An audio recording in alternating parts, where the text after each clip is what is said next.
What is your toughest unforeseen challenge that you didn't think you would see?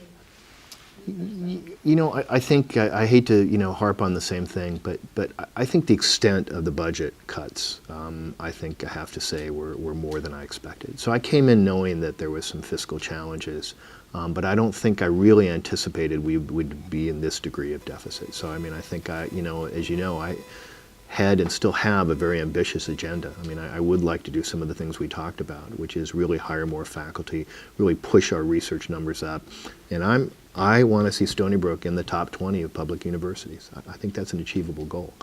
But I'm facing some real fiscal realities right now, and I think they're worse than I thought they would be. So I think I didn't really anticipate this budget would be as tough as it would. And so now, as I said in the response to a previous question, I'm spending time trying to say, okay, I know I want to move forward. I know we want to move forward, but how do we maintain status quo at this point? Status quo in the positive way of keeping Stony Brook's quality outstanding, not status quo in terms of the tuition and all those things, but status quo in terms of keeping Stony Brook's quality high. I'm really committed to trying to do that. And as I said before, it's an issue about two things. I mean, one of the things we didn't talk about was that one of my concerns is that, and I know you know about this, but if we keep having these kinds of cuts, how do we provide enough classes for people to graduate on time?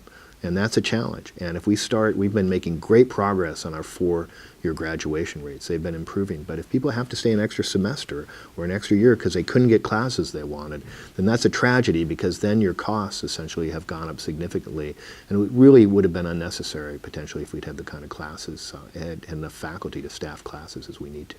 So that to me is an important thing that we need to work on as well. So the short answer, I gave a long answer, but the short answer is I think the budget is more severe than I thought it would be. And so now trying to find ways to cope with that, I think, is a challenge. Yes? Andrew Fraley with the Stony Brook Press. Have you considered, or are there any plans to hold town hall meetings about FIA to kind of educate and outreach the community and kind of get input? Yeah, I mean, I'm seriously thinking about this, and I could use your advice on how to do it in a productive way. I mean, I think the challenge is that in a conversation like this, people can listen, you can talk, you can push back and do it. I'm less excited about a situation, if I have lots of people chanting and shouting.